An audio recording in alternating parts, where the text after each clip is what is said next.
शादी की तैयारियां करते करते जंकुक की नजर तेयोंग के ऊपर पड़ती है, यानी कि जिमिन के होने वाले हस्बैंड।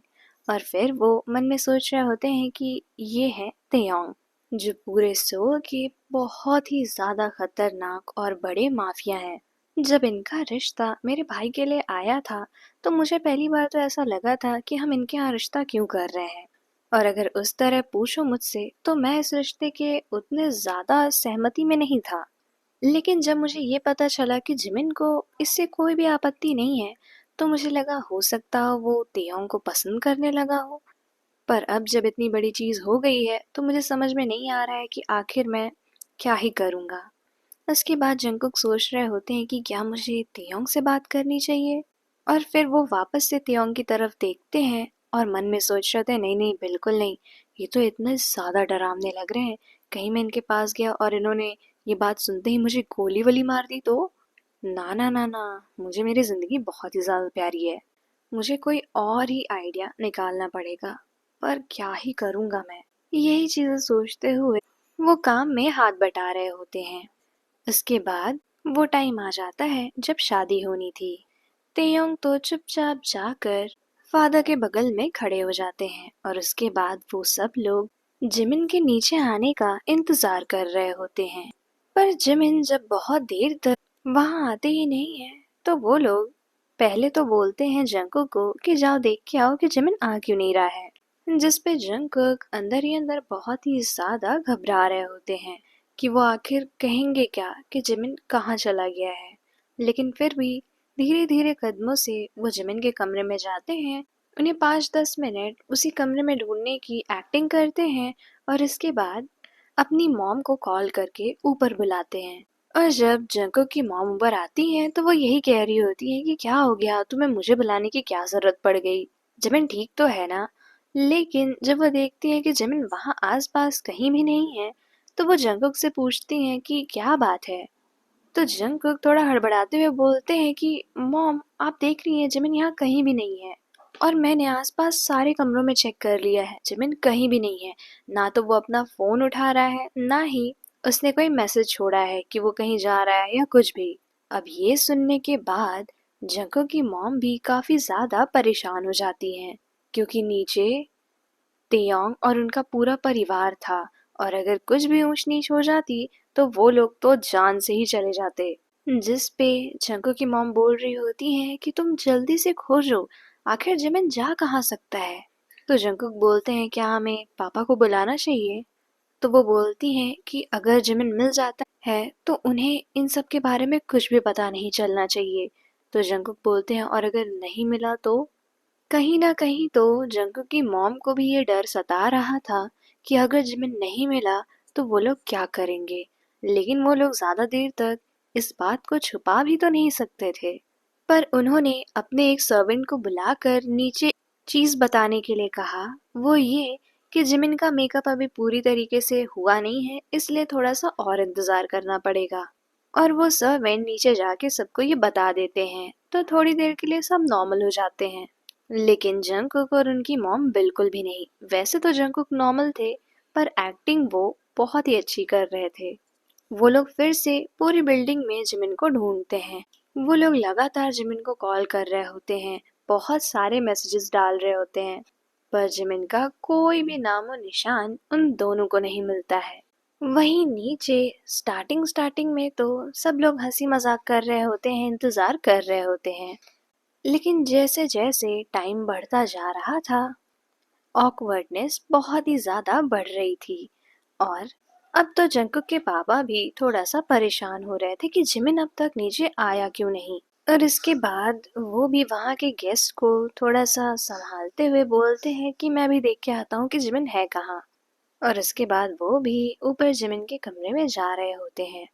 लेकिन हॉल में ही वो देखते हैं कि जंकुक और उनकी वाइफ काफी ज्यादा परेशान है और एक दूसरे से बात कर रहे हैं। और फिर वो भी उन दोनों के पास पहुंचते हैं और कहते हैं क्या बात है, जिमिन कहाँ है। नीचे सब लोग उसका इंतजार कर रहे हैं, और तुम जानती हो ना, उन लोगों को इंतजार करवाना हमारे लिए कितना बुरा साबित हो सकता है। जिस पे उनकी वाइफ और जंकुक पहले तो शांत होते हैं पूरी तरीके से। तो उस पे वो कहते हैं कि अरे तुम लोग बताओगे जिमिन है कहाँ। और कहते हैं अच्छा तुम लोग हटो, मैं खुद ही देख लेता हूँ क्या प्रॉब्लम है। और इसके बाद जब वो जिमिन के कमरे में जाते हैं तो वहाँ जिमिन होते ही नहीं है। तो वो बाहर आकर उन दोनों से कहते हैं कि जिमिन कहाँ गया है। अब इस चीज पे तो वो लोग कुछ भी छुपा नहीं सकते थे। तो जंगकुक अपने पापा को सारी चीजें बताते हैं कि वो जब यहाँ पर आए थे तो जिमिन कहीं भी नहीं थे। फिर उन्होंने मॉम को कॉल करके ऊपर बुलाया और उन लोगों ने हर जगह ढूंढा, उसे कई बार कॉल किया, सब कुछ हुआ, पर जिमिन कहीं भी नहीं मिल रहा है।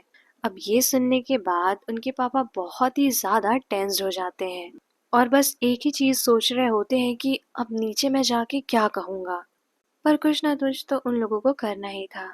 और उसके बाद उनके पापा वहां से तेजी से भागते हैं और उनके पीछे उनकी वाइफ और जंकुक भी।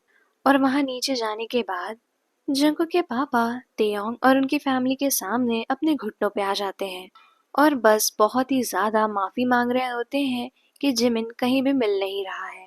ये उन लोगों की गलती है कि उन लोगों ने जिमिन के ऊपर ध्यान नहीं दिया, पर वो इस चीज की पूरी जिम्मेदारी लेंगे और जल्द से जल्द जिमिन को ढूंढेंगे। तो क्या तब तक वो लोग इंतजार कर सकते हैं? जिस पे तेयोंग बोलते हैं कि नहीं, मैं इस तरह ज्यादा इंतजार नहीं कर सकता हूँ, या तो अभी जिमिन को ढूंढा जाए या फिर। इतना बोलकर तेयोंग थोड़ा सा रुकते हैं। तो जंकुक के पापा बोलते हैं कि आप जो भी चाहेंगे मैं वो सब करूंगा, बस आप हमें माफ कर दीजिए। तो जिस पे तेयोंग हल्का सा आगे आते हुए कहते हैं, क्या आप श्योर हैं कि आप मेरी हर बात मानेंगे? तो जिस पे उनकी वाइफ भी नीचे अपने घुटनों पे आ जाती हैं और कहती हैं कि आप हमें बस माफ कर दीजिए, आप जो कहेंगे हम सच में आपकी सारी ख्वाहिशें पूरी कर देंगे। तो तेयोंग स्मग करते हैं और कहते हैं तो मुझे अभी शादी करनी है। जिस पे वो लोग कहते हैं कि अभी इतनी जल्दी हम कहाँ से आपके लिए एक अच्छा इंसान ढूंढ कर लाएंगे, आप हमें थोड़ा सा टाइम दे दीजिए, क्या पता जिमिन हमें मिल जाए। लेकिन तभी तेयोंग के पापा आगे आकर बोलते हैं, क्या आप मेरे बेटे की बात टाल रहे हैं? जिस पे जंकू के पापा बहुत ही ज्यादा घबरा जाते हैं और कहते हैं बिल्कुल नहीं सर, मैं आपकी हर बात मानूंगा, पर आप ही बता दीजिए आप किससे शादी करना चाहते हैं। जिस पे तेयोंग बहुत ही ज्यादा खुश हो जाते हैं और कहते हैं कैसा रहेगा अगर मैं जंकुक से शादी कर लूं। ये सुनने के बाद जंकुक के मॉम, डैड और खुद जंकुक भी बहुत ही ज्यादा शॉक्ड होते हैं। जंकुक तो मन में सोच रहे होते हैं कि क्या ये क्या हो गया। और जंकुक के जो डैड होते हैं वो भी बहुत ही ज्यादा हैरान होते हैं और वो तियोंग से बस ये बोलने ही वाले होते हैं कि आप एक बार और सोच लीजिए।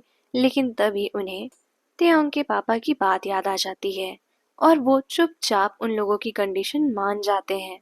जिसमें उनकी वाइफ उन्हें धीरे से बोल रही होती है कि ये आप क्या कर रहे हैं, इन्हें हमने जिमिन के लिए चूज किया था, इनसे हम जंकू की शादी कैसे करवा सकते हैं। तो उन्हें चुप करवाते हुए वो कहते हैं कि तेयोंग, आप प्लीज जंकुक से शादी कर लीजिए और मैं बहुत ही ज्यादा माफी चाहता हूँ कि मेरी वजह से आपको इतना इंतजार करना पड़ा। और उसके बाद तेयोंग बहुत ही ज्यादा विलेनिश स्mirk दे रहे होते हैं और उसके बाद जंकुक बहुत ही ज्यादा गुस्से भरी निगाह से तेयोंग को देखते हैं और मन में सोच रहे होते हैं कि मुझे लगता है इसी वजह से जिमिन ने इसको छोड़ दिया था। ये इतना ज्यादा निर्दयी कैसे हो सकता है? क्या इसे समझ में नहीं आ रहा है कि सामने वाले की भी कोई मजबूरी हो सकती है? इसे बस शादी करनी है, शादी इसके लिए मजाक है जो ये किसी से भी कर सकता है। यही सारी चीजें वो सोच रहे होते हैं और उधर तेयोंग मन में सोच रहे होते हैं कि आखिरकार तुम मेरे हुए। और उसके बाद जंकुक को ऊपर ले जाया जाता है और उन्हें ग्रूम की ड्रेस पहनाई जाती है। नीचे तेयोंग तो तैयार ही थे, वो थोड़ा सा और इंतजार कर ही लेते हैं। उसके बाद जंकुक को नीचे लाया जाता है और वो लोग आमने सामने खड़े होते हैं। जंकुक के मन में पूरी तरीके से तेयोंग के लिए नफरत पैदा हो चुकी थी। वो बस ये सोच रहे होते हैं कि तुम्हें इसकी सजा तो मैं बिल्कुल दूंगा। लेकिन कहीं ना कहीं एक कोने में वो ये भी सोच रहे होते हैं कि चलो, इससे मेरा भाई जिमिन तो बच गया। और उसके बाद वहाँ उनकी वेडिंग की पूरी रिचुअल्स कंप्लीट होती हैं और फिर वो अनाउंस कर दिए जाते हैं कपल की तरह। इसके बाद वो उन्हें कहते हैं कि अब आप लोग किस कर सकते हैं। ये सुनने के बाद तो जंकुक अपने कपड़े को काफी ज्यादा तेज से पकड़ लेते हैं क्योंकि वो बहुत ही ज्यादा घबरा रहे होते हैं कि उन्हें इसे किस करना पड़ेगा। और तेयोंग तो उनके ऊपर जैसे पूरा हक ही जमा चुके थे।